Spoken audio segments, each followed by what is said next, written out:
Good morning everyone, কেমন আছো সবাই? আশা করি সবাই সুস্থ আছো, ভালো আছো। আমার চ্যানেলে তোমাদের সকলকে অনেক অনেক স্বাগত, অনেক ভালোবাসা জানিয়ে আজকে আরও একটা নতুন ভিডিও শুরু করলাম। এখন ওই সকাল 6:30টার মতো বাজে। এখন ওই সিম্বাকে নিয়ে বাইরে এলাম, আর সিম্বা আজকে ভোর 4টে থেকে আমাদের বিরক্ত করা শুরু করেছে। ম্যাও ম্যাও মুখের কাছে গিয়ে আমাকেও ঘুমাতে দিচ্ছে না, তোমাদের দাদাভাইকেও ঘুমাতে দিচ্ছে না। তারপরে ওকে নিয়ে এই যে ভোরবেলায় বাইরে আসলাম, ওই সকাল 6টা 6:30টার মতো বাজে। আসলে ওর কোলে উঠবে, খাবে, সেই হচ্ছে ওর বায়না। ও আমার কোলে উঠবে বলে সেই জন্য কেমনভাবে খাটের ওপর থেকে দুহাত তুলে ম্যাও ম্যাও ম্যাও ম্যাও করছিল। তো তারপরে ওকে কোলে নিয়ে একটু বাইরে আসলাম। দেখতেই পারছো কত খুশি, কোলের ওপর বসে বসেই ও এখন ঘুরে বেড়াবে, সেটাই আর কি ওর বায়না হয়েছে। আমার সিম্বার সঙ্গে এমন একটা বন্ডিং তৈরি হয়ে গেছে, মানে আমি না বুঝতে পারি হয়তো যে ও কি বলতে চাইছে আমাকে, বা এখন কি করতে চাইছে, কি করবে। পছন্দ হয়েছে? পছন্দ হয়? কি করবা? ওরে বাবারি, হাতে হাতে টাকা ভরবা, ভরো ভরো। আর বেরোবে না, এবার অনেক টাকা জমা। আর এদিকে ভাইকে ঘরটা দিতেই ভাই একদম খুশিতে কি বলবো, অনেক খুশি হয়েছে, আর সঙ্গে সঙ্গে টাকা ভরা শুরু করে দিয়েছে। আর এদিকে এই যে দেখো, আমাদের বাড়িতেই বিড়ালে বাচ্চা দিয়েছিল 4টে। তো এই যে এই 4টে বাচ্চা এখানে দুধ খাচ্ছে ওর মায়ের, কত সুন্দর কিউট কিউট, সেই ছোট্টবেলায় দেখেছি। আর এই যে এখন এতটা বড় হয়ে গেছে, মাঝে তো আসাই হয়নি, মানে আসিই তো না আমি বাবার বাড়ি, তো সেই জন্য দেখাও হয়নি। আর দেখে গেলাম, আমার ভাই তো খুব যত্ন করে, খুবই ভালোবাসে বিড়ালের বাচ্চা। সিম্বাকেও না অনেক ভালোবাসে। আর এদিকে দেখো, ওই বাড়ি থেকে সোজা চলে এসেছি বাজারে, মাছ কিনবো। আর আমরা বাজার থেকে রুটি খেয়ে নিয়েছি, মাছও কিনে নিয়েছি। মাছ কিনে আসার পথে এখানে দেখি একটা কাকু পেয়ারা বিক্রি করছে, আর পেয়ারাগুলো না খুব সুন্দর, মানে একদম টাটকা টাটকা মনে হচ্ছিল। তো এখান থেকে কটা পেয়ারা নিয়ে নিলাম। আর হ্যাঁ, প্রথমেই তোমাদের সরি বলে দিই, তোমরা আজকে আমার ভয়েস ওভারের কোনো তাল খুঁজে পাচ্ছ না, কোনো জোশ নেই ভয়েস ওভারে, জানি সেটা। আমি একটু আগে ঘুম থেকে উঠেছি, ঘুম থেকে উঠেই আমি সোজা ভয়েস ওভার দিতে বসেছি। কালকে রাতে হচ্ছে ভয়েস ওভারটা দেওয়া হয়নি, এডিটও করা হয়নি। এখন অনেকটা বেজে গেছে, সঙ্গে সঙ্গে এডিট করেই আমার ভিডিওটা আপলোড করতে হবে, একটুও টাইম পাবো না। তো ঘুম থেকে উঠেছি সবে, মন একদমই মানে ভালো নেই, এখনও চোখে ঘুম ঘুম পাচ্ছে। তো সেই ঘুম ঘুম নিয়েই আমি ভয়েস ওভারটা করছি, তাহলে একটু তো খারাপ হবেই জানো, একটু না অনেকটাই খারাপ হচ্ছে, আমি বুঝতে পারছি। মাছের দোকান থেকে সোজা চলে এসেছি সবজির দোকানে, এখান থেকে সবজি বাছা হচ্ছে। তো আমিও বাছছি, তোমাদের দাদাভাইও বাছছে এখান থেকে উচ্ছে, তারপরে এখান থেকে শসা নেওয়া হয়েছিল, লঙ্কা, আরও টমেটো, মানে এই কিছুই নিয়েছি, মানে বেশি কিছু না, 2-1টা জিনিসই নিয়েছি। তো বাড়িতে চলে এসেছি, বাড়িতে এসে আমি এখানে জামা কাপড় ভেজাতে লেগে পড়েছি। এখানে অনেকগুলোই জামা কাপড় আছে, কাচতে হবে। আবারও মাঝে 2 দিন গেছিলাম কলকা ক্লাস করার জন্য, তো সেখানেও অনেক কটাই কাপড় চোপড় নোংরা হয়েছে। তোমাদের দাদাভাই বাড়িতে বসে পড়েছে, আমি পড়েছি বাড়িতে, তারপরে ওখানে পড়ে গিয়েছি, তারপরে আবার এমনিতে 2-1টা তো বেরিয়েই যায় ওখান থেকে। তো এরকম করে অনেক কটাই বেরিয়েছে। আবার বেড কভার আছে, বেড কভারটাও কাচতে হবে। তো সেই জন্য আবারও একধামা হয়ে গেছে আজকেও। এই 2 দিন পরে পরে কাচলে না আমার সত্যি সত্যি কোথা থেকে যে একটা ধামা ভরে যায় জামা কাপড়ে, আমি বুঝতে পারি না। তো ওখানে জামা কাপড় ভিজিয়ে রেখে এখানে এসে আবার এই গ্যাস টেবিল এই সমস্ত কিছু পরিষ্কার করেছি। আর এখানে মাছ রয়েছে, যে মাছটা এনেছিলাম, তো সেই মাছটা এখন কাটবো। আর এখানে দেখো ওই থালা বাসনগুলো সব মেজে ধুয়ে এনে রেখেছি, অনেকগুলো থালা বাসন হয়েছিল। কালকে তোমাদের দাদাভাই ওই রান্না করেছিল, আর ছেলে মানুষ রান্না করতে গেলে যে কত বাসন কোসন বানায়, সেটা যারা মানে সংসার করে তারাই জানে ছেলেদের সঙ্গে। তো অনেকগুলো বাসন কোসন বানিয়েছিল। তারপর কালকে রাতে খাওয়া দাওয়া হয়েছিল, সেগুলোও তো মাজা হয়নি, তো সেগুলোও মেজেছি। আর এদিকে দেখো মাছ নিয়ে বাইরে চলে এসেছি, মাছগুলো পুরো তাজা ছিল, 2 ঘন্টা এনে রেখে দিয়েছি, আর এই রকম কালার হয়ে গেছে, নরম নরম হয়ে গেছে মাছগুলো, মানে একটু নষ্টই হয়ে যাচ্ছিল। 2 ঘন্টা এনে রেখেছি। আজকে প্রচণ্ড পরিমাণে গরম পড়েছে, গরমের জন্য এরকম অবস্থা হয়েছে জানো তো। আর এই যে দেখো মাছ কাটতে বসে পড়েছি, আর আমার সিম্বা চুপটি করে পাশে বসে রয়েছে, ওই রকমই থাকে ও জানো তো।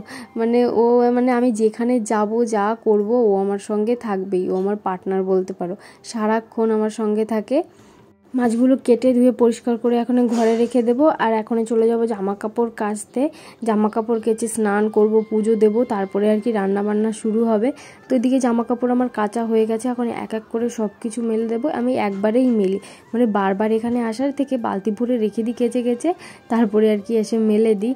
আগেই বারবার আসতাম, 2-1টা কাচতাম আর মেলতাম, 2-1টা কাচতাম আর মেলতাম, তাতে অনেকটা টাইমও এক্সট্রা চলে যেত, আবার মানে দেরিও হয়ে যেত। তো সেই জন্য এখন এই প্ল্যানই পড়েছি, আগে থেকে মানে মেলি না, একবারে সব মেলে দিই।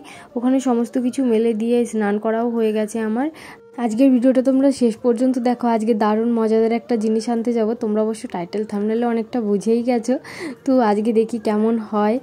এদিকে আমার চুল টুল আঁচড়ানো হয়ে গেছে, আমি একদম রেডি, তাই পুজো দিতেও বসে পড়েছি। পুজো দেওয়ার পরে আর কি রান্নাবান্না হবে। আর আজকে অনেক কটা ফুল পেয়েছি আমি, মানে আসনটা পুরো আমার ভরে গেছিলো। আর তোমাদের কথা মতো দেখো, আমি কিন্তু একটা কাপড় বিছিয়েই নিয়েছি। ওই ঠাকুরের নিচে একটা লাল কাপড় ছিল, আমার ব্লাউজের পিস একদম নতুন, মানে ধরিয়ে নি সেটা আনার পর, মানে শাড়ি কিনেছিলাম তো শাড়ির থেকে ব্লাউজের পিস বেরিয়েছিল, তো সেটা না নতুন শাড়ি থেকেই কেটে রেখে দিয়েছিলাম, আর ধরিয়ে নি আর ব্লাউজ বানাইও নি। তাই আমি ভাবলাম যে এটা যেহেতু নতুন, তো সেই জন্য এটাই পেতে দিই, তো ওটাই ওখানে বিছিয়ে দেওয়া হয়েছে। আর কেমন লাগছে আজকে তোমাদের কথা মতো আমি কাজ করেছি, কেমন লাগছে সেটা আমায় কমেন্টে জানিও।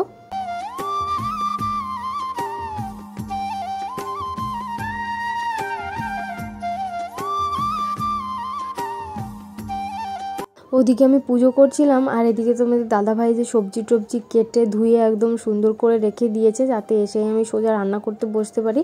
আর এদিকে মাছ ভেজেছে তোমাদের দাদাভাই, মাছ পুরো গুঁড়ো গুঁড়ো হয়ে গেছে, মাছের আর কোনো অস্তিত্ব নেই।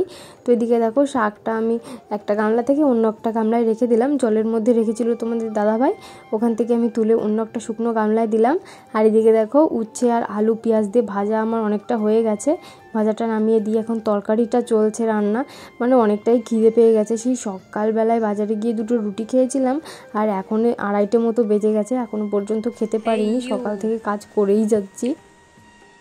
ওই কি এ এ ওই ওই এ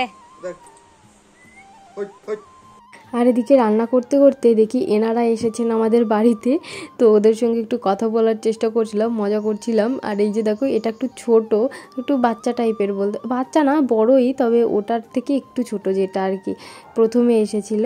আর এইখান দিয়ে না ওদের ঘরে ঢুকে গেছিলো একটা হনুমান।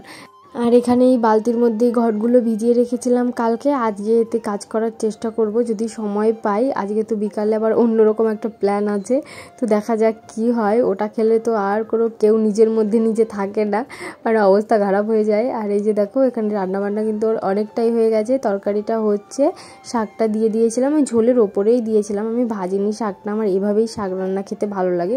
ওই শাক ভাজার পরে তরকারি করা সেটা আমার একদম পছন্দ না। তো এই যে দেখো এখন এই গুঁড়ো মাছ তোমাদের দাদাভাই ভেজেছে, তো সেটাই দিয়ে দিচ্ছি তরকারির মধ্যে। তো এই যে দেখো এদিকে কিন্তু আমার রান্নাবান্না একদম কমপ্লিট। এই যে এখানে উচ্ছে আলু ভাজা দিয়ে দিয়েছি, এখানে একটু রয়েছে দুপুরের জন্য, মানে দুপুর তো হয়েই গেছে, ওই রাতে খাওয়া যাবে।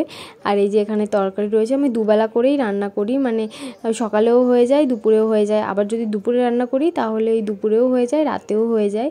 আর এখানে এই যে দেখো আমি সিম্বার জন্য ভাত মেখে নিচ্ছি, ও তো আমাকে ভোর 4টে থেকে বিরক্ত করছে। সকালবেলায় ওকে একটু ক্যাট ফুড দুধ এইসব দেওয়া হয়েছে খেতে, সারাদিন তো ভাত খায়নি, তো এখন খাওয়ার জন্য পুরো একদম পাগল। ওই যে দেখো একদম দেওয়ার সঙ্গে সঙ্গে হাম করে খাওয়া শুরু করে দিয়েছে। আর এখন ওই বিকাল 4:30 5টা মতো বাজে, দেখতেই পাচ্ছ চারিপাশটা কেমন একটা অন্ধকার অন্ধকার হয়ে গেছে। ওই 5টা মতো বাজে, সূর্য মামা যাচ্ছে ভাব। তো এখনই যাচ্ছি আমরা সেই মেইন জিনিসটা আনতে, মানে কি বলবো, আজকে আমি এতটা এক্সাইটেড যে কি হবে। আসলে আমরা খেতে যাইনি, ওই তোমাদের দাদাভাইয়ের একটা বন্ধু আর তার ভাই আর কি, ওরা আর কি খাওয়ার জন্য ভীষণভাবে বিরক্ত করছিল কদিন ধরে, যে খাবে একটু, ওরা খায়নি কোনো দিন, খেয়ে দেখবে কেমন হয়, তো সেটাই বানাবো। আর এই যে চলে এসেছি আমরা অডেল ভাং গাছ এইখান দিয়ে, মানে অনেক, তো এখান থেকে ভালো পাতাগুলো ছোট যেগুলো কচি, তো সেইগুলো নেব এখান থেকে। তোমরা ভিডিওটা প্রথম থেকে শেষ পর্যন্ত দেখতে থাকো, তোমাদের আমি সব কিছুই শেয়ার করার চেষ্টা করব যে কি কমেডি হয়েছিল ভাং খাওয়ার পরে আমাদের বাড়িতে। তোমরা যারা এই ভাং খেয়েছো তারা কিন্তু আমায় কমেন্টে জানিও যে তোমাদের কেমন কি হয়েছিল অবস্থা। এই ভাং না জানো তো সবাই হোলির দিনে খায়, আর আমরা খাবো আজকে হচ্ছে বড়া করে ডিম দিয়ে, দারুণ টেস্টিও লাগে খেতে। কিন্তু আজকে না তোমাদের আমি সম্পূর্ণ ভিডিওটা দিতে পারবো না, কারণ অনেকটা বড় হয়ে যাবে ভিডিও, তোমরাও বোরিং হয়ে যাবে। তো আমি শুধু ভাং খাওয়ার ওই যে মোমেন্টগুলো কি হয়েছিল সেটা আমি অন্য একটা ভিডিওতে তোমাদের সঙ্গে শেয়ার করব নেক্সট আলাদা করে। তো চলো নেক্সট ভিডিওতে দেখা হবে।